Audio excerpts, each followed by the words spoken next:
کا جو ہمارا ٹاپک ہے وہ انشاءاللہ ہے حقیقت نفاق. تو نفاق کسے کہتے ہیں، منافقوں کی قسمیں کیا ہیں، اس کے اوپر انشاءاللہ تعالی ہم جو ہے وہ بات رکھ لیتے ہیں.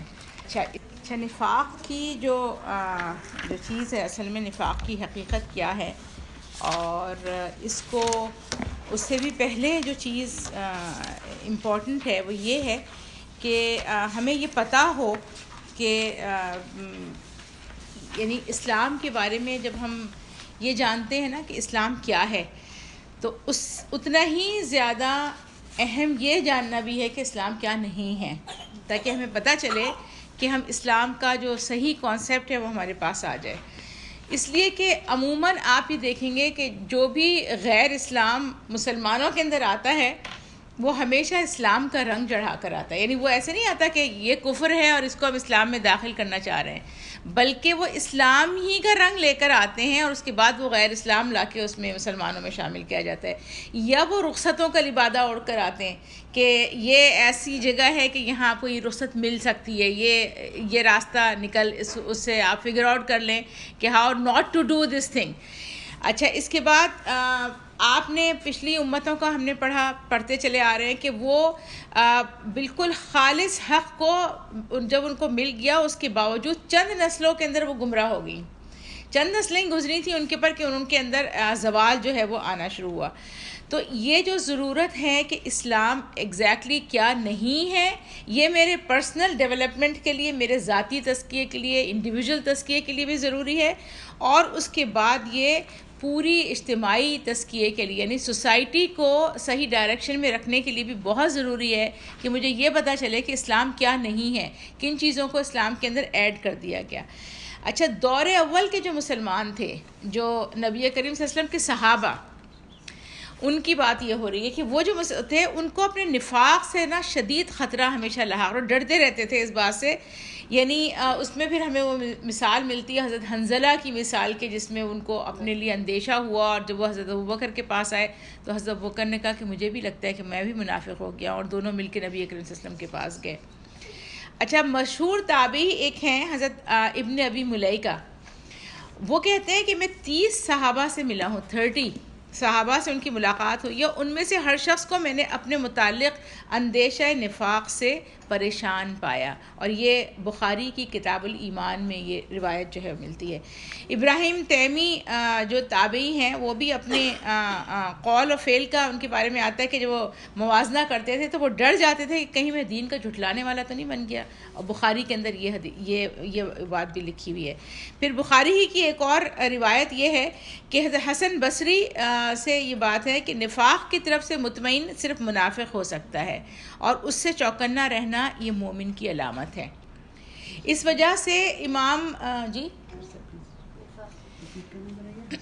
اچھا ریپیٹ مجھ سے نہ کروائیے گا، اس لیے کہ ہاں. اچھا اس کے بعد اس وجہ سے امام بخاری نے یہ بات کہی ہے کہ ایک مستقل چیپٹر امام بخاری نے اپنی کتاب میں اس کا رکھا ہے، اور وہ چیپٹر کیا ہے؟ خوف المؤمن ان یحبط عملہ وہو لا یشعر. یعنی مومن کا یہ خوف کہ اس کا ایمان ضائع ہو جائے گا اور اس کو خبر بھی نہ ہوگی. یہ کیا چیز ہے؟ نفاق ہے. تو یہ امام بخاری کا ایک باقاعدہ ایک پورا انہوں نے بخاری شریف میں ایک اس کا چیپٹر جو ہے بنایا ہے. اچھا اب دیکھیں کہ ہمیشہ سے اسلام کے خلاف جو ہیں دو قوتیں جو ہیں وہ آپ دیکھتے ہیں کہ وہ رہتی ہیں، مقابلہ کرتی ہیں. اس میں سے ایک تو ہوتا ہے کفر، جو بالکل کھلا ہوتا ہے اور سامنے ہوتا ہے اور آپ کو پتہ ہوتا ہے، اور دوسرا ہے نفاق، اور یہ بھی ہمیشہ ہی سے موجود ہے. اور اس کے ساتھ پرابلم کیا ہے؟ نبی کریم صلی اللہ علیہ وسلم کے زمانے سے کی چیز موجود تھی، لیکن اس کا پرابلم کیا ہے کہ یہ اپنے اوپر لیبل لگا کر آتا ہے دوستی کا، اور یہ لیبل لگا ہوا ہوتا ہے اسلام کا. اس لیے یہ اسلام کے گھر کے اندر بیٹھ کر ان سے دشمنی کرتے ہیں، اور اس طرح اکثر اوقات آپ کو اندازہ بھی نہیں ہوتا کہ یہ ہیں کون لوگ جو ہمارے درمیان ہیں اور وہ یہ کام کر رہے ہیں. تو یہ دشمن بہت خطرناک دشمن ہے کفر کے مقابلے میں. اچھا ہجرت سے جو ذرا پہلے جو مکی دور کی صورتیں ہیں، مثلا سورہ عنکبوت، اور مدنی دور کی صورتوں میں سورہ نساء ہے اور یہ سورہ توبہ ہے، اور اس طرح اس میں یہ پتہ چلے گا کہ اللہ نے ان کو ریکگنائز کیا ہے. کس طریقے سے ریکگنائز کیا ہے؟ اللہ تعالیٰ نے لوگوں کو کال آؤٹ ایسے نہیں کیا کہ ان کے نام بتائے. نام صرف نبی کریم صلی اللہ علیہ وسلم کو پتہ تھے جو منافقین تھے ان کے، لیکن آپ نے کسی کو ان کے نام نہیں بتائے، کیریکٹرسٹکس بتائے گئے ہیں قرآن کے اندر. اس لیے کہ یہ نہیں ہے کہ اسی دور کے اندر یہ پرابلم تھی، یہ دور ہمیشہ یہ پرابلم رہے گی. تو اس دور کے نام اگر بتا بھی دے جاتے تو اس سے کوئی فرق نہیں پڑنے والا تھا. اصل میں ان کیریکٹرسٹکس کو دیکھنے کی ضرورت ہے، اور ہم میں سے ہر شخص کو اس کو دیکھنے کی ضرورت ہے. اچھا، اب حالات جو ہیں وہ اتنے ناسازگار ہو چکے ہیں کہ دیکھیں کہ جو ابو جہل اور ابو لہب جیسے نام ہیں وہ تو ہمیں سب کو پتہ ہے کہ کون ہیں، ہے نا. لیکن عبداللہ ابن ابی اور عبداللہ ابن سبا جو دو منافقین بڑے مشہور ہماری ہسٹری کے اندر رہے ہیں، وہ بے شمار آج بھی موجود ہیں ہمارے درمیان. تو ان کا پتہ چلانے کا کوئی ذریعہ نہیں ہے، کیونکہ ان کے نام بھی ہمارے جیسے ہیں اور وہ رہ بھی ہمارے درمیان رہے ہیں. بے شمار دفعہ ان کے ہاتھوں میں تسبیح ہوگی اور ان کے بغل میں مسلح ہوگا اور وہ مسلمانوں کے سے کام کرتے ہیں.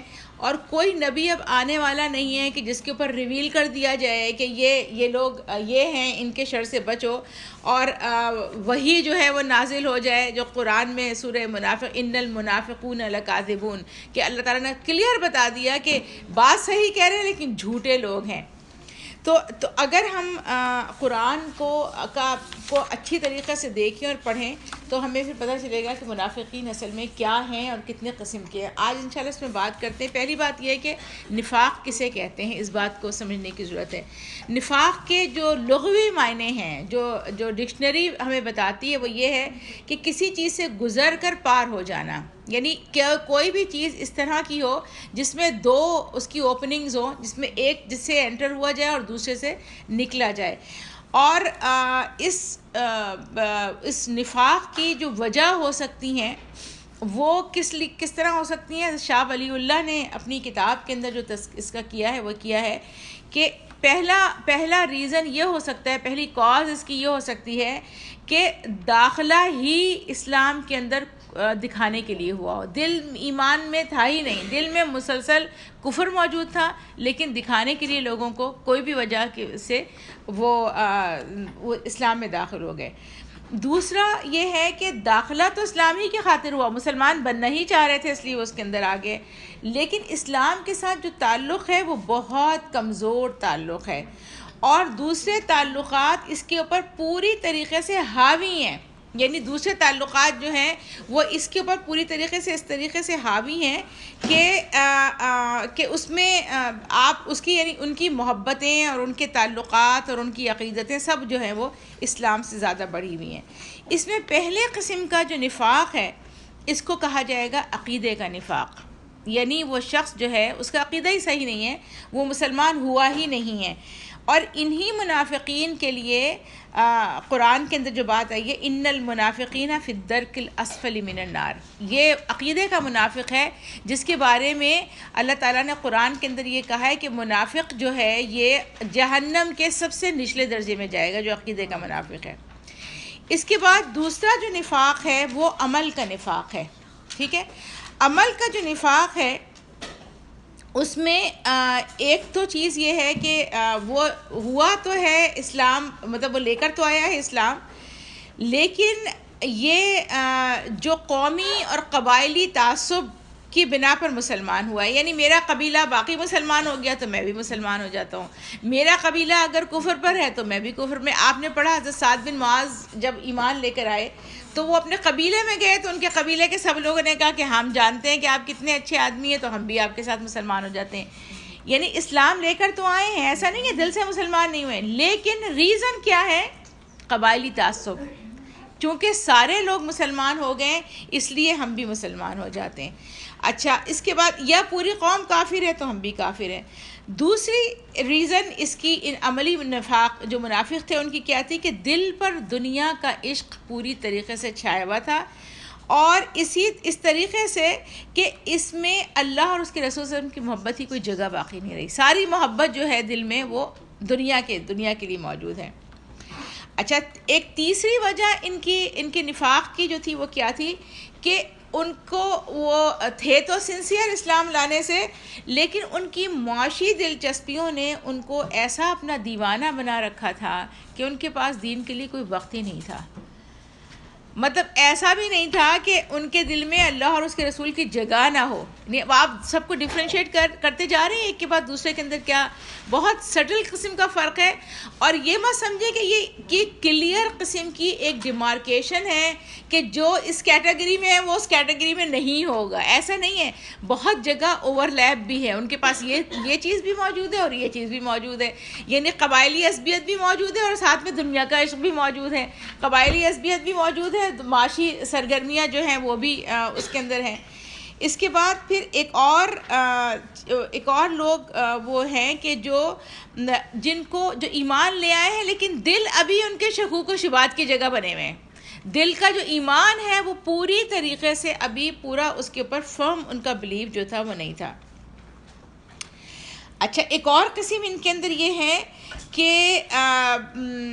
اچھا اس میں کیا ہے کہ شدید قبائلی محبت کے اپنے قبیلے کی مدد میں ہر طرح ثابت قدم رہے، چاہے وہ اسلام کے خلاف کیوں نہ ہو. اس طرح حق اور باطل کے مارکے میں اسلام کو مجروح کرنے سے بھی نہیں چوکتے تھے. یعنی ایک تو وہ تھے کہ وہ اسلام لے آئیں اس لیے کہ پورا قبیلہ اسلام لے آئے، لیکن اسلام لے آئیں. ایک جو ہے وہ مائی ٹرائب رائٹ اور رانگ، یہ ان کی جو عصبیت ہے نا یہ ان کے اندر موجود ہے. اس کو بھی اللہ تعالیٰ نے کہا یہ نفاق کی ایک شکل ہے کہ جب آپ حق کا ساتھ نہ دیں اس لیے کہ وہ حق ہے، بلکہ حق کا ساتھ اس لیے دیں کہ میرا تعلق فلاں قبیلے سے یا فلاں ملک سے. جی نہیں یہ فرق آپ کے سامنے آئے گا ابھی انشاءاللہ تعالیٰ. اچھا جی اچھا اب نفاق کے جو بنیادی محرکات ہیں، یعنی جو آپ اس کی موٹیویشن کیا ہے، کیوں نفاق جو ہے اس کی بیس کیا بن رہی ہے. پہلے جو عقیدے کے منافق ہیں وہ اسلام کو نقصان پہنچانے کے لیے اسلام میں آتے ہیں. یہ ان کا بہت بڑی، یعنی وہ جیسے عبداللہ ابن ابی، اس کا جو نام ہمارے پاس آتا ہے، اور عبداللہ ابن ابی کا اسلام وہ کب لے کر آیا تھا؟ وہ لے کر آیا تھا جس دن غزوہ بدر کی کامیابی کی اطلاع پہنچی تھی مدینے میں. اس دن اس نے کہا اب تو مسلمان کامیاب نظر آ گئے، اب تو کافروں کو چوٹ لگ گئی، اب اسلام لانے ہی کے اندر کے لا کر ہی کوئی نقصان ان کو پہنچایا جا سکتا ہے. تو یہ وہ لوگ تھے جو اسلام کو ہرٹ کرنے کے لیے اسلام کے اندر آتے ہیں.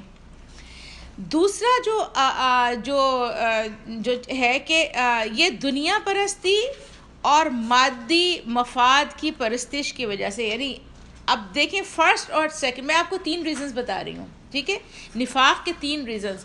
ان میں فرسٹ اور سیکنڈ کامن ہے عقیدے کے نفاق میں، اور سیکنڈ اور تھرڈ کامن ہے عمل کے نفاق میں. یعنی سیکنڈ ون جو ہے وہ دونوں کے اندر موجود ہے. اور سیکنڈ کون ہے؟ دنیا پرستی اور مادی مفاد کی پرستش، ٹھیک ہے. اور تھرڈ جو ہے یہ ہے اسلامی فہم کی کمی، ٹھیک ہے. اب سنا آپ کو اپنے سوال کا جواب ملا. اسلامی فہم کو، ان کو علم نہیں تھا پوری طریقے سے کہ کیا کام ہونا چاہیے. اصل میں آپ کی یہ اسلام اور نبی صلی اللہ علیہ وسلم کی محبت کا آپ سے مطالبہ کیا ہے، یہ ان کو مطالبے نہیں پتہ تھے، ٹھیک ہے، جس کی وجہ سے وہ یہ کام کرتے تھے کہ ٹھیک ہے اپنے قبیلے کا ساتھ دے دو، وہ صحیح ہے یا غلط ہے. لیکن یہ علم کی کمی کی وجہ سے ان کے اندر چیزیں جو ہیں پیدا ہوتی تھیں. تو پہلے 2 نکات جو ہے عقیدے کے نفاق کے اندر کامن ہے، اور دوسرے 2 نکات جو ہے وہ عمل کے نفاق میں کامن ہے. اچھا اس کے بعد یہ جو ہے کہ مسجد ضرار کی جو تعمیر ہے، مسجد ضرار کی تعمیر کس چیز کا نتیجہ تھا؟ اس کے پیچھے کا انٹینشن کیا تھا؟ اسلام کو نقصان پہنچایا جائے. یہ عقیدے کے منافق تھے جنہوں نے یہ کام کیا تھا. یہ وہ لوگ تھے کہ جو اسلام کو ڈیلیبریٹلی نقصان پہنچانا چاہتے تھے. اب دیکھیے جب میں آپ کے سامنے بتاؤں تو آپ کو خود پتہ چلتا چلے جائے گا کہ آپ کے اطراف میں کون لوگ کیا کام کر رہے ہیں نا. میں یہ آپ سے نہیں کہہ رہی ہوں کہ ہم لوگوں کو جج کریں گے اور کیا کریں گے، لیکن ایک بات 2 چیزوں کو سمجھنا چاہیے کہ ہم خود اپنا جائزہ لیں کہ میں کہاں کھڑی ہوں، اور مجھے اسلام کے دشمنوں کا بھی پتہ چلے. اس لیے کہ منافق وہ لوگ ہیں جو اسلام کا لبادہ اوڑھ کے اسلام کو نقصان پہنچانا چاہ رہے ہیں. یہ کافر نہیں ہیں، یہ آپ ہی کے اپنے درمیان کے رہنے والے لوگ ہیں. سورہ حدید میں جب آپ پڑھیں گی تو وہاں پہ اللہ تعالیٰ بتائے گا قیامت کے دن کہ وہ ان سے کہیں گے مسلمانوں سے کہ کیا ہم دنیا میں تمہارے ساتھ نہ تھے؟ تو وہ کہیں گے ہاں تم دنیا میں ہمارے ساتھ تو تھے لیکن تم نے موقع پرستی کی، شک میں پڑے رہے، اور وہ بڑا دھوکے باز تمہیں اللہ کے معاملے میں آخر وقت تک اس نے دھوکے میں رکھا، یعنی شیطان۔ یہ تین ان کی جو چیزیں وہ بتائی جائیں گی۔ اچھا، ان انٹینشنلی بھی اگر وہ کام کر رہا ہے تو وہ منافق ہی ہوا۔ جی آپ اس کو ہم انشاءاللہ سوالات ابھی نہ رکھیں، انشاءاللہ مجھے پتہ ہے یہ بہت سارے سوالات ذہن میں آئیں گے، آپ پورے اس کو سمجھ لیں، پھر اس کے بعد جو سوالات ہوں گے وہ اینڈ میں لے کر آئیں۔ اچھا، پھر دوسری چیز یہ ہے کہ ذاتی مفاد اور جان و مال کی پرستش کی وجہ سے دونوں سے دوستی، مسلمانوں سے بھی دوستی، کفر سے بھی دوستی، دونوں طرف سے فائدے کا حصول ہے، دونوں طرف سے فائدے کا حصول ہے۔ یہ دنیا پرستی اور مادی وفاد والے ہیں۔ تیسرے جو لوگ ہیں یعنی اسلامی فہم کی کمی کی وجہ سے جن کے اندر نفاق آتا ہے، اب یہ دیکھیں یہ ان انٹینشنل نفاق ہے لیکن ہے یہ نفاق، ان کو قرآنی حقائق اور قرآنی تعلیمات، اسلامی تعلیمات کا فہم نہیں ہے، اور اس وجہ سے ایک گروہ نے، ہم نے پڑھا کہ انہوں نے غزوہ بدر کے موقع پہ، غزوہ احد کے موقع پہ اللہ تعالیٰ سے ظن الجاہلیہ کیا، یہ گمان کہ اللہ ہماری مدد نہیں کرے گا، یعنی یہ ہمیں قرآن کے اندر پھر چیز ملتی ہے کہ اللہ تعالیٰ نے اس میں بتایا۔ تو اب کیا قرآن ہمیں کیا چیز بتاتا ہے ان منافقین کے بارے میں؟ قرآن کی ہم نصیحت دیکھتے ہیں کہ وہ ہمیں کیا کہتا ہے۔ وہ یہ سمجھاتا ہے کہ سازشوں سے اسلام کو روکا نہیں جا سکتا، یہ بات طے ہے کہ سازشیں جو ہیں ان کو اللہ تعالیٰ بہرحال at the end of the day expose کرتا ہے۔ دوسری بات یہ بتاتا ہے کہ جان اور مال اور اولاد کی غیر معتدل محبت، ایکسیسو محبت، ان بیلنسڈ اور ڈس بیلنسڈ محبت جو ہے، اس سے بچیں، یہ فتنہ ہے۔ ایک محبت تو ہے کہ جو آپ کو ان سے کرنی ہوگی، قو انفسکم و اہلیکم نارا، اس کے اندر محبت ہے پیچھے کہ آپ ان کو آگ سے بچانا چاہتے ہیں، لیکن ایسی ایکسیسو محبت کہ جو آپ کو، آپ کے جو بیلنس ہے اللہ اور رسول صلی اللہ علیہ وسلم کی محبت اور ان کی محبت کو ٹپ اوور کر دے، اس سے منع کیا گیا ہے۔ تیسری بات یہ ہے کہ اللہ تعالیٰ نے قرآن کے اندر ایسے دلائل دیے ہیں کہ اس سے ذہنوں کے شک لوگوں کے جو ہیں وہ دور ہو جائیں اور توحید اور آخرت پر ان کا عقیدہ جو ہے وہ مضبوط ہو جائے۔ اب دیکھیں منافقین کی قسمیں، منافقین کی قسمیں کیا کیا ہیں؟ ان کی پہلی قسم جو ہے جس کو ہم کہیں گے اے، ٹائپ اے آپ کہہ لیں، اس لیے کہ اتنی سارے نمبرنگ ہو رہی ہے تو آپ کچھ نمبرنگ آپ کو الگ کرنی پڑے گی۔ اسلام کو اندر سے تباہ کرنے والے اعتقادی منافق، ان کا اصل میں محبت اور لگاؤ اسلام سے کچھ نہیں ہے، اہل اسلام سے کچھ نہیں ہے، بلکہ یہ منکر ہیں اور کٹر دشمن اسلام ہیں، مگر اسلام کا لبادہ اوڑھ کر اس لیے آئے ہوں کہ مسلمانوں کو ختم کریں۔ یہ سب سے خطرناک قسم ہے، ان کا مشن اسلام کی تباہی ہے، یہ مشنری لوگ ہیں جو اسلام کو تباہ کرنے کے لیے اسلام کے اندر داخل ہوئے ہیں۔ اب یہ مت کہیے گا کہ آج کے دور میں وہ کون ہے، ہمیں نہیں پتہ، اس لیے کہ یہ عقیدے کا منافق ہے، ہمیں نہیں پتہ کہ کون، یہ دل کا معاملہ ہے اس کے، اور دل کا حال اللہ جاننے والا ہے کہ کس کے پاس واقعتاً ایمان جو ہے وہ بالکل نہیں ہے۔ بی ٹائپ جو ہے یہ ہے یہ یعنی دنیا پرست اعتقادی منافق، مفاد پرست اعتقادی منافق، یعنی یہ بھی اندر سے ایمان نہیں لے کر آئے ہیں، لیکن ان کا ایمان لانے کا اب ان کا مشن نہیں تھا کہ اسلام کو نقصان پہنچائیں گے، لیکن یہ اسلام کے مخالف ہوں، دنیاوی مفاد کی حفاظت اور مادی مفادات حاصل کرنے کو مسلمان بنے ہوں، یعنی ان کو یہ اندیشہ ہو کہ اگر ہم کافر رہے ہمیں جزیہ دینا پڑے گا، ہمیں کچھ اور مالی مفاد، اب جو مسلمان ہو گئے ان کو تو مال غنیمت مل رہا ہے، اس مال غنیمت میں سے حصہ لینے کا طریقہ واحد کیا ہے؟ آپ مسلمان ہو جائیں۔ دل اندر سے مسلمان نہیں ہے لیکن مسلمان ہو گئے ہیں۔ یہاں جو فرق ہے نا دونوں کا، وہ کیا ہے کہ جو انسان کی جو اصل میں عملی پالیسی بناتا ہے اور باقی یہ محرک کا فرق ہے، یعنی ان کا موٹیویشن کیا ہے، فرق یہاں پر یہ ہے۔ پہلے والے جو تھے وہ اسلام کو ہرٹ کرنے آئے تھے، یہ اسلام کو ہرٹ کرنے نہیں آئے تھے، اپنے مفادات کو پروٹیکٹ کرنے کے لیے آئے تھے اور اپنی چیزوں کو مزید حصول۔ اس کے بعد سی ٹائپ جو ہے وہ ہے شک اور ریب میں مبتلا عملی منافق، یہ تو دو ہو گئے، اعتقادی منافق، اب آئے عملی منافق. یعنی وہ ہوں تو دائرہ اسلام میں مگر توحید اور آخرت اور نبوت اور جزا و سزا وغیرہ اصول دین کے ضروری علم سے بالکل بے بہرا لوگ ہیں. جو ہمارا پتہ نہیں، بہت بڑی تعداد شاید ایسے ہی لوگوں کی ہوتی ہے کہ بیچاروں کو پتہ ہی نہیں ہوتا کہ یہ کریں نہ کریں کیا، شک ہی ہے، اتنے شک کے اندر مبتلا ہیں. پھر ڈی ہے مفاد پرست عملی منافق. یہ دائرہ اسلام سے باہر نہیں ہے لیکن اسلام سے رشتہ اتنا کمزور ہے کہ جب اسلام کے تقاضوں اور ذاتی مفاد کے تقاضوں میں ٹکراؤ ہو تو یہ رشتہ ٹوٹ جائے. یعنی اسلام نے مطالبہ کیا کہ مال خرچ کریں، ٹھیک ہے، مسلمانوں کے اوپر مصیبت آئی ہے، مال خرچ کرنے کا مطالبہ ہے، لیکن اب مال خرچ کرنا جو ہے، مسلمانوں سے ہمدردی تو ہے لیکن وہ صرف زبانی ہمدردی ہے، مال نہیں خرچ کرنا چاہتے ہیں اس کے راستے میں. تو یعنی اب یہ کیا ہوا کہ وہاں تو مطالبہ یہ تھا کہ اپنے مالوں کو خرچ کرو، اور یہ اپنے مال خرچ کرنے سے بچ گئے، انہوں نے اپنا مال بچا لیا اور یہ سمجھا کہ ہم نے اپنا مال بچا لیا. تو اللہ تعالیٰ نے ان کی کیٹیگری جو تھی وہ کیا بنا دی، وہ منافقین کی کیٹیگری بنا دی ہے. اچھا، اس کے بعد جب اب دوبارہ ہم اس کو دیکھتے ہیں کہ جو ٹائپ اے جو تھی، اس کو بھی اس کی جو فردر سب ڈویژن ہے وہ کیا ہے. اس میں پہلا ہے کہ کفر اور ارتداد کے سازشی مبلغ، یعنی وہ لوگ کہ جو اصل میں کافر ہیں یا اسلام کے بعد بالکل کافر ہو چکے ہیں، مرتد ہو گئے ہیں، اسلام چھوڑ چکے ہیں، اور وہ ڈیلیبریٹلی اسلام کے یعنی کفر کی تبلیغ کرنے کے لیے اسلام کے اندر موجود ہیں. یعنی وہ سائلنٹ بھی نہیں ہیں، وہ کفر کی تبلیغ کرنے کے لیے ہیں. اس کے بارے میں قرآن کہتا ہے یہ صبح مسلمان ہوتے ہیں اور شام کو کافر ہو جاتے ہیں. سورہ آل عمران کی آیت نمبر 72 کے اندر یہ لوگ اہل کتاب تھے. اب آپ اس بات کو سمجھ لیجئے کہ یہ مشرکین نہیں تھے، مشرکین نے یہ کام نہیں کیا، اہل کتاب نے یہ کام کیا، اور وہ جا کر کہتے تھے ہم تو دیکھ کر آ چکے ہیں سب. اچھا دیکھیں، مشرکین اگر یہ کام کرتے نا تو لوگ ان سے یہ بات کہتے ہیں کہ ان کو تو اسلام کا ٹیسٹ نہیں پتہ، اس لیے ان کو پسند نہیں آیا اسلام. اور یہ اس کو اہل کتاب کے پاس تو وہ ٹیسٹ تھا نا، وہ تو اللہ کو مانتے تھے، کتابوں کو مانتے تھے، رسولوں کو مانتے تھے، آخرت کو وہ کہتے تھے ہمیں تو سب پتہ ہے. اب اگر ہم ان کے پاس ہو کر آئیں اس کا مطلب یہ ہے کہ there is something fishy going on in there, تو ہم اس لیے ان کے ساتھ نہیں رہنا چاہتے ہیں. تو یہ اپنے طور پہ یہ بہت مضبوط ان کا وہ تھا، اور ایسے لوگ آج بھی موجود ہیں.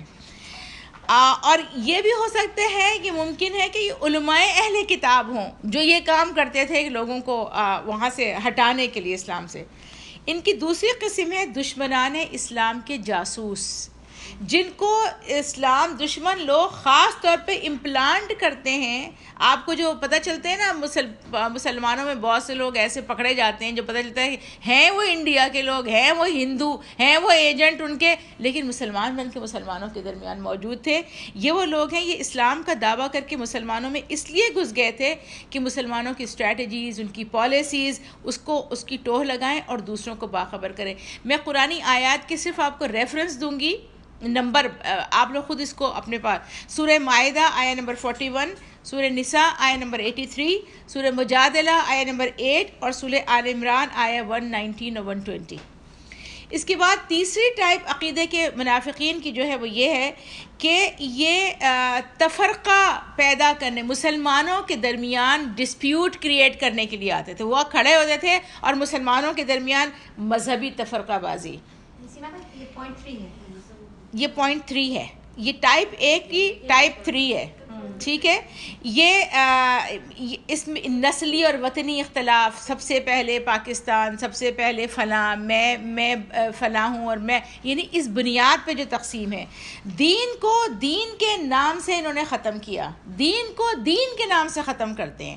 میں یہ ہو گیا ہوں، اب میرا تعلق اس سے، آپ میری مسجد میں نماز نہیں پڑھ سکتے، میں آپ کی مسجد میں نماز نہیں پڑھ سکتا، آپ میرے امام نہیں ہو سکتے، میں آپ سے رشتہ نہیں کر سکتی، میں یہ سب چیز. اس میں انہوں نے کیا کام کیا ہے؟ مہاجرین اور انصار کے درمیان نسلی، قومی، وطنی اختلاف. سورہ توبہ آیہ نمبر 107، مسجد ضرار جنہوں نے بنائی ان کے بارے میں اللہ تعالیٰ بتاتا ہے، اور سورہ منافقون آیہ نمبر 8 میں ان کا تذکرہ ہے.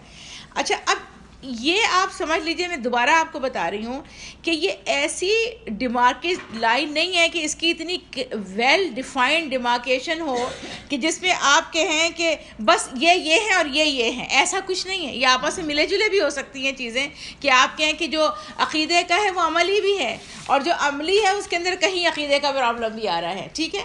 اچھا، دوسرا قسم جو ہے مفاد پرست اعتقادی منافق، جو ٹائپ بی تھی، اس کا جو اسلام کا لبادہ مادی مفاد کی خاطر اوڑھتے ہیں. یہ کیوں مسلمان ہوتے تھے؟ پہلی بات ان کے مسلمان ہونے کی تھی، وہ تھی کہ شوکت اسلام کے کلمہ گو، یعنی اسلام کا جب بڑا بول بالا ہونا شروع ہوا تو یہ مسلمان ہو گئے. ظاہر ہے اب تو شاید ایسے لوگ کم ہوں، اس لیے کہ بیچارے اسلام کے حالات ہی خود بہت عجیب و غریب ہیں. دل سے کافر ہیں لیکن اسلام کی بڑھتی ہوئی طاقت سے ڈرتے ہیں. سورہ توبہ آیہ نمبر 86-87، سورہ حجرات آیہ نمبر 14. اور ان کی اصل جو وجہ ہے مسلمان ہونے کی، ان کی بزدلی تھی. ڈرتے تھے کہ اب اسلام پھیل گیا تو ہماری شامت نہ آ جائے، اس لیے فٹافٹ مسلمان ہو جاؤ. پھر اسی کے بارے میں سورہ حجرات کی آیہ نمبر 15 میں اللہ تعالیٰ نے کہا کہ اپنے ایمان کا احسان اللہ اور رسول پر رکھتے ہیں. سورہ توبہ آیہ نمبر 80 سے 83 میں کہ مسلمانوں کی تکلیف سے خوش ہوتے ہیں. پھر ان کی ایک اور ٹائپ ہے دو رخ منافق. کفر اور اسلام دونوں کے لیے غیر مخلص، نہ ان کا تعلق کفر کے ساتھ تھا نہ ان کا تعلق، 100% ان کی معبود ان کی دنیا تھی، دنیا کے بندے بالکل 100% اس کے ساتھ تھے. سورہ نساء آیہ نمبر 91، بقرہ 8 سے لے کر 14، بالکل شروع میں جب بقرہ سٹارٹ ہوتی ہے تو وہ یہ کہتے ہیں کہ جب ان سے یہ کہا جاتا ہے کہ مسلمان ہو جاؤ، ایمان لے کر آؤ، تو وہ کہتے ہیں کہ ہم ایمان لے کر آئیں بیوقوفوں کی طریقے سے، کہ جیسے بیوقوف ایمان لے کر آئے. یعنی وہ عقل مند بن کر دونوں طرف سے فائدے سمیٹنا چاہتے ہیں. اللہ تعالیٰ کہتا ہے کہ وہ ان کو شعور نہیں ہے، وہ اس بات کو جانتے نہیں ہیں. سورہ بقرہ آیہ نمبر 19-20 اللہ تعالیٰ ایک مثال دیتا ہے کہ جیسے آسمان سے بارش ہوئی تو جب وہ اپنی کانوں میں بجلی کے کڑکے سے جو ہے انگلیاں ٹھونس لیتے ہیں، ان کو اپنی موت کا اندیشہ ہوتا ہے. اور جب تیز روشنی ہوتی ہے تو 2 قدم چل لیتے ہیں، اس کے بعد ٹھٹک کر جو ہے وہ کھڑے ہو جاتے ہیں. ان کی خاص عادت کیا تھی؟ اس کو اللہ تعالیٰ دیکھیں قرآن کے اندر بتاتے ہیں، جہاد میں شرکت کے بہانے تلاش کرتے تھے. اور جب نبی کریم صلی اللہ علیہ وسلم واپس آ جاتے تھے تو عذر کرتے تھے اپنی ماں اور قسمیں کھاتے تھے. سورہ آل عمران آیہ نمبر 166 سے 168 تک ان لوگوں کا تذکرہ ہے. نفاق دیکھیں، ایک بات آپ سمجھ لیں، نفاق جو ہے وہ ایکسکیوزز بنانے میں بہت دلیر ہوتا ہے. ہر چیز کے لیے اس کے پاس ایکسکیوزز ہوتے ہیں، ہر جو کام نہیں کرنا ہے اس کا ایک ایکسکیوز جو ہے لے کر آ جاتا ہے. یہ نفاق کی خود اپنی ایک علامت ہے. اس کے بعد ان لوگوں کے بارے میں ہے سورہ نساء آیہ نمبر 72-73، سورہ توبہ آیہ 42، سورہ نساء 139، مائدہ 52، نساء 141-143 اور منافقون آیہ نمبر 4. نہیں، بیچ میں کوئی نہیں بولے گا، ابھی انشاءاللہ بعد میں ہم اس پہ بات کریں. ٹائم نہیں ہے اصل میں بالکل نا. حقوق مسلمین کے شکاری، یعنی یہ کون لوگ ہیں جو مسلمانوں کے حقوق کو مارنے کے لیے یہ کام کرتے ہیں. مسلمان ہونے کے دنیاوی فائدے پہلے، یعنی جو پہلی والی جو بات تھی نا کہ اسلام کا لبادہ اوڑھا انہوں نے مادی مفاد کی خاطر، ان کو اصل میں یہ اندیشہ تھا کہ ہمارے مادی مفاد جو ہے وہ پروٹیکٹ کیے جائیں، ان کو نقصان نہ پہنچے. ان کا کیا ہے، ان کو مزید مال مل جائے. یعنی کام ایک کر رہے ہیں لیکن ان کا طریقہ جو ہے وہ تھوڑا سا دونوں سے الگ ہے. مال غنیمت چاہیے تھا. تو یہ اس وقت مسلمان ہوئے تھے جب مسلمان مالی اعتبار سے بھی مضبوط ہو گئے تھے. سورہ احزاب میں ان کا تذکرہ ہے آیہ نمبر 18-20. یعنی یہ عذر بھی نہیں تراشتے تھے، یعنی یہ اس قدر بے حیائی کے ساتھ مسلمان ہوئے تھے کہ یہ عذر بھی نہیں رکھتے تھے کہ ہمارا کوئی ایکسکیوز ہے، بس یہ کہتے تھے کہ ہمیں ہمارا حصہ چاہیے بس. اور جب ان کو حصہ نہیں ملے تو سورہ توبہ کی آیہ نمبر 58 کے اندر آپ دیکھیں گے وہ کہتے ہیں کہ تم تو ہم سے حسد کرتے ہو اس لیے ہمیں حصہ نہیں دیتے ہو ہمارا. یہ ان کی ریزننگ تھی. اور سورہ فتح آیہ نمبر 15 کے اندر اس میں. اچھا، اس کے بعد ان کی ایک اور ٹائپ یہ بھی تھی کہ جھوٹی تعریف اور شہرت کے حریص تھے. آیہ نمبر 185 سورہ آل عمران. ہر بات کا کریڈٹ لینے کی کوشش کرتے تھے. وہ باتیں بھی جنہوں نے کیے نہیں ہوتے تھے کام, اس کا بھی کریڈٹ لینے کی کوشش کرتے تھے اپنے اندر. اب اس پہ نا اپنا اپنا جائزہ بھی ہم سب لیتے جائیں کہ ہم خود کہاں پہ کھڑے ہیں ان چیزوں میں. ٹائپ سی ہے شک اور ریب میں مبتلا عملی منافقین. یہ اپنے ساتھیوں اور خاندان والوں کی وجہ سے اسلام میں تھے, یا آج کے دور میں اگر آپ دیکھیں پیدائشی مسلمان جس کو کہتے ہیں, یہ اس لیے مسلمان ہے کہ پیدا مسلمانوں میں ہو گئے. اس زمانے میں تو اس لیے مسلمان ہوتے تھے نا کہ وہ قبیلہ مسلمان ہو گیا تو ہم بھی مسلمان ہو گئے, لیکن شرع صدر سے محروم. ان کے پاس وہ کمٹمنٹ اور کنوکشن نہیں ہے اسلام کے لیے. ان کے یا تو ان کے قبیلے کے لوگوں پر ظلم ہوا تھا, یا قبیلے کے اچھے لوگ مسلمان ہو گئے تھے. تو یہ لوگ بنیادی طور پر مسلمان تھے, یعنی ایسا نہیں تھا کہ مسلمانوں کو نقصان پہنچانے کے لیے اسلام میں آئے ہو, اسلام لے کر آئے تھے, لیکن مشکلات میں غیر اللہ کے آستانوں پر بھی پہنچ جاتے تھے. اولاد چاہیے تو کسی اور سے مانگ لی, فنا ہوا تو کسی اور سے مانگ لی. سورہ حج کے اندر اللہ تعالیٰ بتاتا ہے آیت نمبر 11 اور 12 میں کہ لوگوں میں سے کوئی ایسا بھی ہے جو کنارے پہ رہ کے اللہ کی بندگی کرتا ہے, فائدہ ہوا تو اندر آ گیا, نقصان ہوا تو باہر نکل گیا. یہ اس کا ایمان اس حالت میں. سورہ احزاب جو ہے اس کی آیت نمبر 12 میں ان کا تذکرہ ہے, جب دل کم سے کم ایمان سے بھی نیچے آ جائے تو اللہ اور رسول صلی اللہ علیہ وسلم سے حسن ظن اور ثابت قدمی نصیب نہیں ہوتی. جب آپ ایک ریکوائرڈ منیمم لیول سے بھی نیچے آ جائیں اسلام کے, دین کے, تو پھر کیا ہوگا, کبھی بھی اچھا گمان نہیں رکھ سکتے اللہ اور اس کے رسول سے. کیا ہوتا ہے, کوئی حکم ماننے کے وقت ہم کہتے ہیں بہت مشکل ہے, میرے لیے پاسبل نہیں ہے. کیوں؟ اب یہ بدگمانی ہے کہ آپ کو ایک ایسا حکم دے دیا گیا جس کی کیپیسٹی آپ کے اندر نہیں تھی اور آپ سے ریکوائر کی جا رہی ہے ایسی بات. تو ان کے اندر انہیں اللہ تعالیٰ نے منافق کہہ کر نہیں پکارا ہے, لیکن ان کو کمزور ایمان کی طرف بار بار ان کی توجہ دلائی گئی ہے. ٹھیک ہے. اچھا, اس کے بعد ٹائپ ڈی جو ہے مفاد پرست عملی منافق. اسلام سے قریب, غیر اسلام سے دور ہیں یہ لوگ. عقیدے میں ان کے کفر نہیں ہے, دنیا کا روگ ان کو لگا ہوا ہے. اصطلاحی اور سیاسی مسلمان جن کا اسلام عزم کی پختگی, عمل کی جرأت سے بالکل ناواقف ہے, کوئی سٹینڈ نہیں لے سکتے کسی چیز کے لیے. They have no back bone. جہاں پہ بھی ان کو نظر آئے مفاد, بس وہ وہاں پہ چلے گئے. کوئی ان کے رولز نہیں ہے, کوئی پرنسپلز نہیں ہیں. آج کی دنیا میں ایسے اور کل کی دنیا میں ویسے, ایک ملک میں ایسے دوسرے ملک میں ایسے.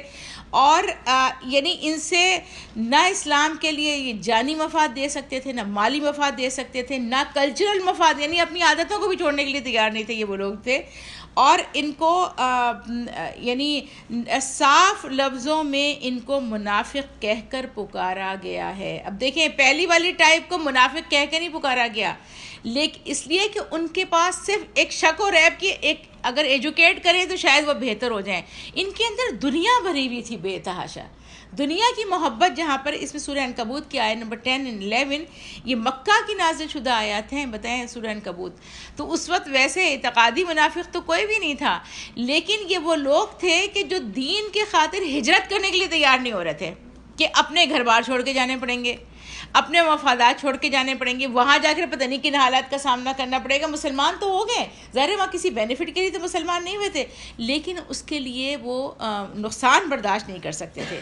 ایمان کی بے یقینی نہیں تھی, عقیدے کی خرابی نہیں تھی, حب دنیا اور ذوف ہمت کی کمی تھی. سورہ انفال آیت نمبر 73, سورہ نساء آیت نمبر 97 اور آل عمران آیت نمبر 154.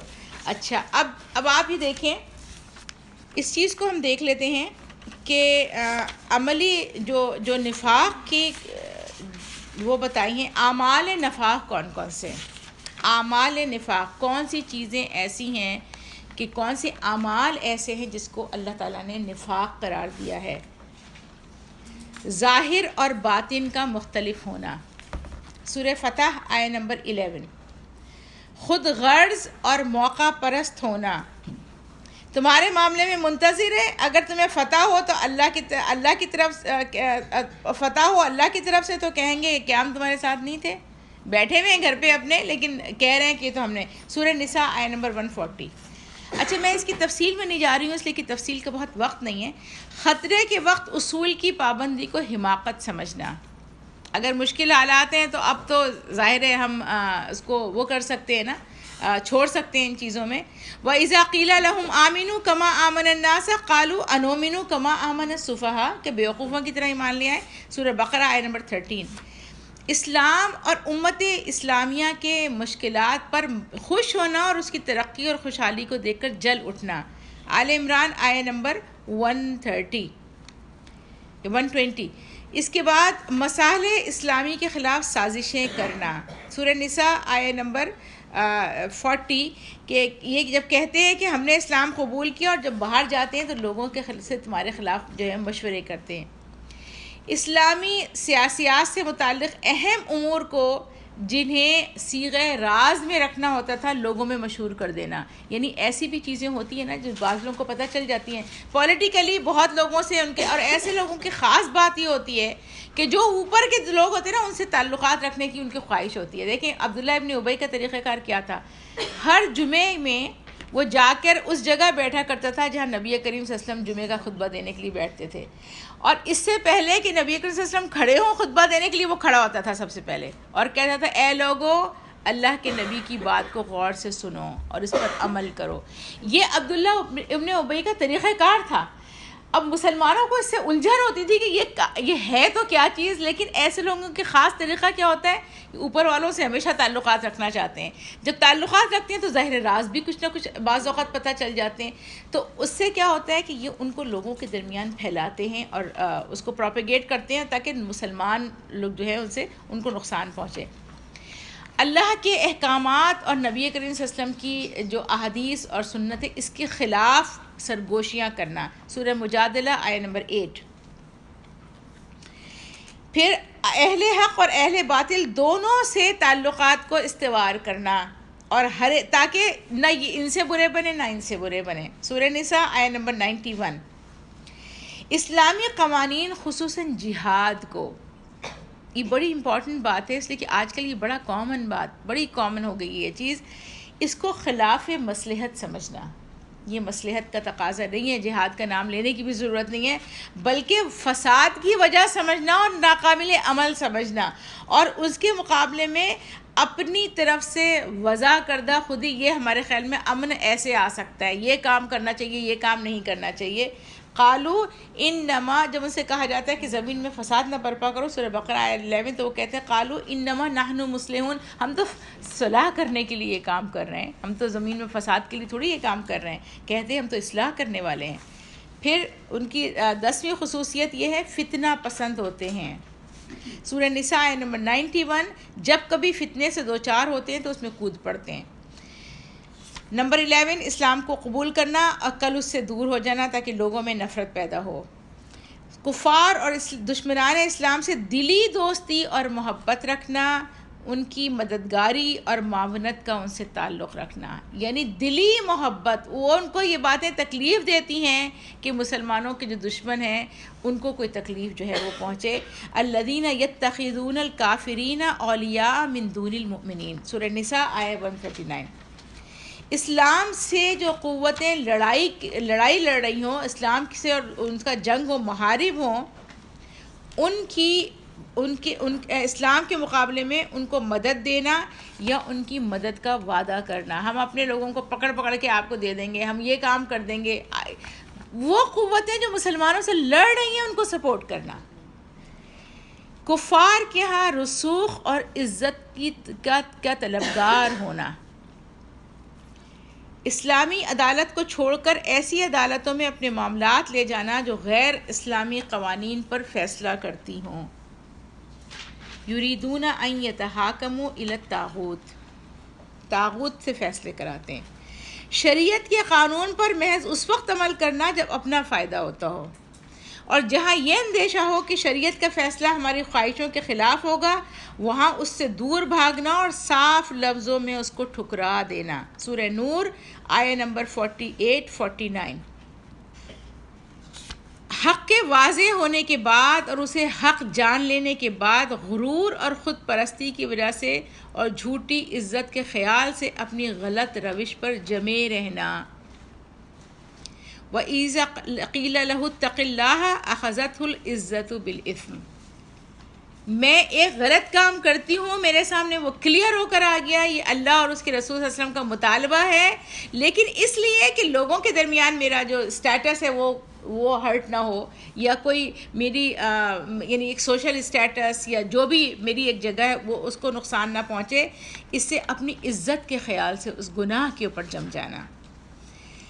اچھا، اخلاق اور تقوی کے بجائے نسلی اور قومی امتیازات کو وجہ عزت اور ذلت سمجھنا، اور انہی امتیازات کا سوال اٹھا کر امت میں نسلی گروہ بندی پیدا کرنا، میں عرب ہوں، میں عجم ہوں، میں پاکستانی ہوں، میں سعودی ہوں، میں فلاں ہوں، میں فلاں ہوں، یعنی یہ میرے لیے پرائرٹی رکھ دیں اور اسلام میرے لیے کوئی پرائرٹی نہ رکھے۔ یہ جو چیزیں ہیں اس کو، یہ نفاق کے عمل میں سے ایک ہے۔ تقوی اور مغفرت کو ہلکا سمجھنا اور اپنے آپ کو ان چیزوں سے بلند تر سمجھنا، سورہ منافقون آیہ نمبر 5۔ اور جب ان سے کہا جاتا ہے کہ آؤ بخشش مانگے تمہارے لیے اللہ کا رسول، تو اپنے سر کو جھٹکا کر چلے جاتے ہیں، اور تو دیکھتا ہے کہ انہیں غرور کی حالت میں وہ موجود ہوتے ہیں۔ اپنی عقل و فہم کو معیار حق سمجھنا، اس لیے کہ میں اسے کنونس نہیں ہوں اس لیے میں یہ کام نہیں کر سکتی ہوں، اور قرآن کے بیان کردہ حقائق کا مذاق اڑانا یا ان پر نکتہ چینی کرنا، سورہ مدثر آیہ نمبر 32۔ اس کے بعد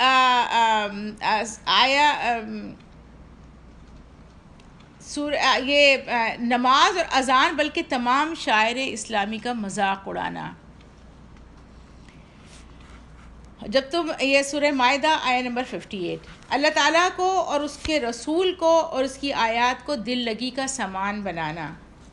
کتنا کامن ہے یہ سب کچھ آج کل، بس مذاق اڑا رہے ہیں، پردے کا مذاق اڑا رہے ہیں، تو جو سود نہیں لیتے ان کا مذاق اڑا رہے ہیں، اور جو شریعت کے اوپر عمل کر رہے ہیں ان کا مذاق اڑا رہے ہیں، یعنی بالکل ہمارے لیے بالکل کامن پریکٹس ہے مذاق اڑانا اس چیز کو۔ ارے تم تو بڑی ملانی ہو، تم تو میوزک سنتی نہیں ہوگی، تمہارے سے تو بات کرنا بیکار ہے، چلو تمہیں تو کچھ پتہ ہی نہیں ہوگا۔ یہ جو ہے یہ مذاق کس چیز کا اڑانا؟ اسلامی قوانین کا، اس کا مذاق اڑانا۔ اچھا، مالدار مسلمانوں کے مخلصانہ انفاق فی سبیل اللہ پر ریاکاری کا الزام لگانا، اور غریب مسلمانوں کے تھوڑے صدقات کا مذاق اڑانا، یعنی جس نے زیادہ مال دیا اسے کہا یہ تو ایسے دکھانے کے لیے کر رہے ہیں، اور جس نے کم دیا اسے کہا یہ تو ذرا دیکھیں اتنا سا مال کی کیا حیثیت ہے۔ یہ سورہ توبہ میں آپ کو ملے گا، آیہ نمبر 79، غزوہ تبوک کے موقع پہ یہ معاملہ پیش آیا تھا۔ اللہ سے یہ دعا کرنا کہ اگر تو نے مجھے مال دیا تو تیرے راستے پہ خرچ کروں گا، لیکن مالدار ہونے کے بعد اس عہد کو فراموش کر دینا اور اللہ کے راستے میں خرچ کرنے سے بخل کرنا، سورہ توبہ آیہ نمبر 76۔ اگر کبھی راہ خدا میں کبھی خرچ کیا تو قلبی کراہیت اور ناگواری کے ساتھ پھنس گئے مشکل کے اندر، اب کیا کریں، جیسے بعض اوقات ہوتا ہے نا فنڈ ریزنگ ہو رہی ہے کہیں پر، امریکہ وغیرہ میں یہ زیادہ ہوتا ہے، اب اس نے اتنا دے دیا، اس نے اتنا دے دیا، تو اب یہ تو برا لگے گا کہ میں بھی ان کو پتہ ہے کہ ڈاکٹر ہوں، کما رہا ہوں اور یہ کر رہا ہوں، کہیں گے یہ نہیں دے رہے ہیں، چلو مجبوری میں ہم نے بھی اتنا جو ہے وہ ڈال دیا۔ سورہ توبہ آیہ نمبر 54۔ راہ خدا میں خرچ صرف کرنے کو مفت کا تاوان اور لا حاصل خرچ سمجھنا، سورہ توبہ آیہ نمبر 98۔ دوسرے مالدار مسلمانوں کو غریب کی مدد کرنے سے روکنا تاکہ حزب اسلامی میں بالآخر پراگندگی پیدا ہو جائے، وہ سورہ منافقون آیہ نمبر 7۔ اور آج کل یہ چیز اتنی کامن ہے، یعنی آپ دیکھیں کہ کفر تو یہ کام کر ہی رہا ہے نا کہ اس نے ہر طرف سے آپ کے فائنینشیل انسٹیٹیوٹس کے اوپر اس قدر پابندی لگا دی کہ آپ یہاں سے وہاں اپنا پیسہ بھی نہیں بھیج سکتے۔ اسلامی لوگ بھی، مسلمان لوگ بھی یہ کام کر رہے ہیں کہ آپ فلاں کو پیسہ نہیں دے سکتے، آپ اس کو پیسہ نہیں دے سکتے، اور اوپر والوں کے کہنے کی وجہ سے ہر ایک پر پابندی لگتی چلی جا رہی ہے کہ آپ جو ہے یہ اس فلاں کاز کے اندر خرچ کرنے والے جو ہیں وہ، تو یہ اس چیز کو دیکھنے۔ مصائب کے وقت توحید سے رشتہ عقیدت کا ٹوٹ جانا، سورہ حج آیہ نمبر 11۔ لوگوں کو اچھے کاموں سے روکنا اور برائی کی تلقین کرنا، سورہ توبہ آیہ نمبر 67۔ معاشرے میں فحش اور بد اخلاقی کی ترویج کرنا، سورہ نور آیہ نمبر 19۔ ہم وہ کام کرنے والے ہوں جو معاشرے کے اندر بے حیائی پھیلانے والے ہیں، وہ فیشن نکالنے والے ہیں، وہ سب ہم ہی ہوتے ہیں نا جو فیشن نکالتے ہیں بے حیائی والے، اور لوگ ان کو فالو کرتے ہیں، وہ میگزینز نکالتے ہیں، وہ تصویریں چھاپتے ہیں۔ مجھے ابھی چند دن پہلے کوئی یہاں مکہ کچھ لوگ آئے تھے عمرہ کرنے کے لیے امریکہ سے، انہوں نے کہا کہ ہمارے اخبار جو ہیں وہ ڈال کے گئے، ہر ایک ہوٹل کے روم میں ہر ایک کو وہ اخبار دیا جا رہا تھا، شاید عرب نیوز تھا یا کون سا، انہوں نے کہا اس میں اس قسم کی تصویریں چھپی ہوئی تھیں کہ جیسی عام مطلب امریکہ میں بھی شاید اتنی کھلی اور ننگی تصویریں جو ہے وہ نہیں ہوں گی جس کو حرم کے سامنے ہوٹل میں کہ کمرے کے اندر وہ جو ہے ڈسٹریبیوٹ کر کے جا رہے ہیں۔ یہ معاشرے میں فحش اور بد اخلاقی کی ترویج کرنا، سورہ نور آیت نمبر 19۔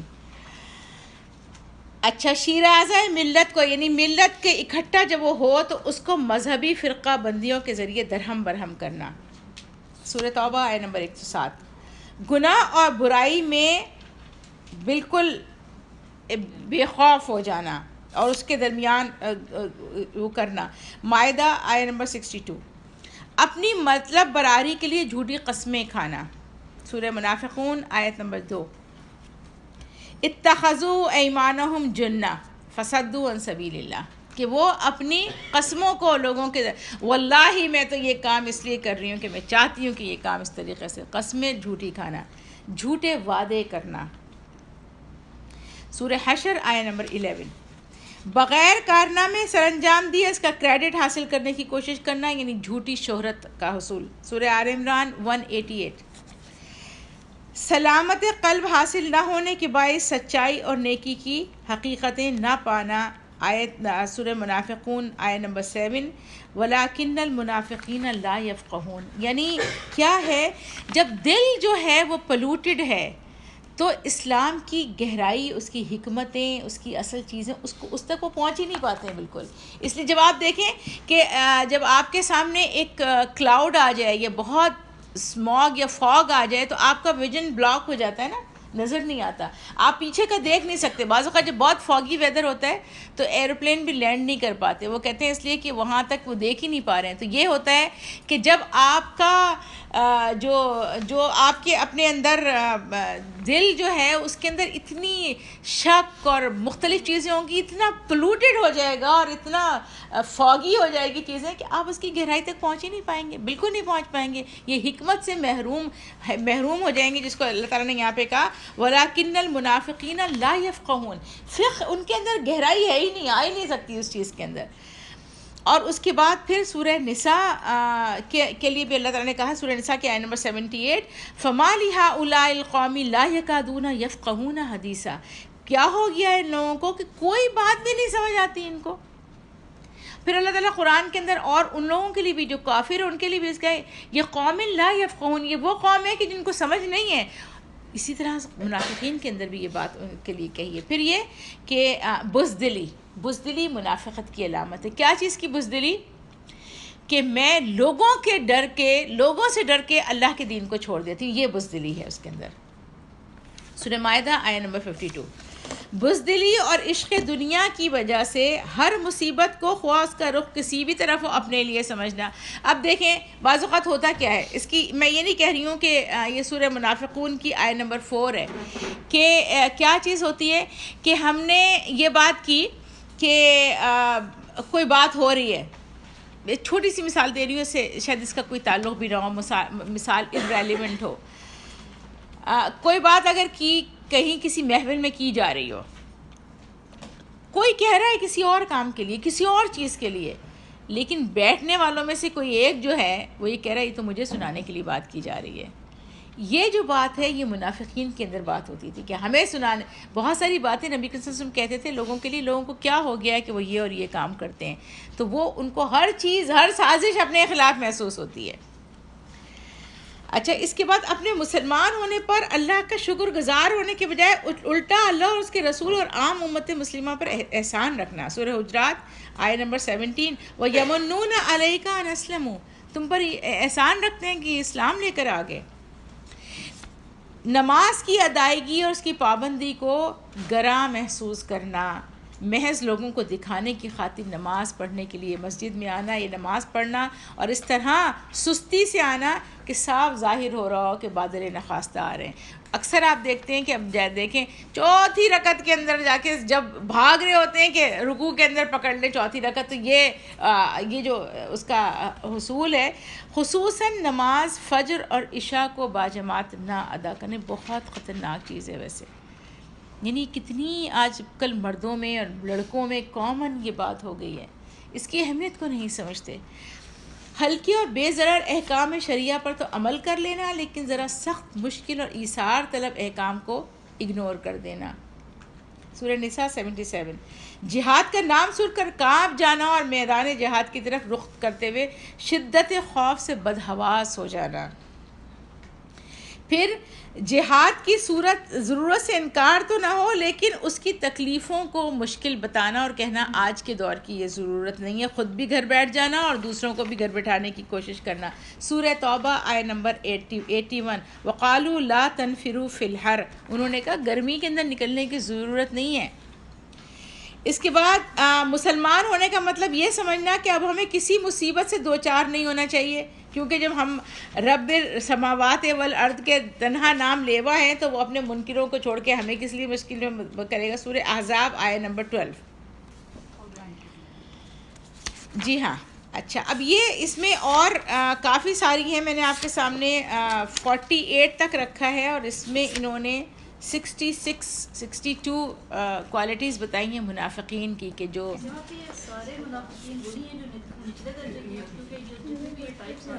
ہر طرح کے ہیں. نچلے درجے سے کیا مراد ہے؟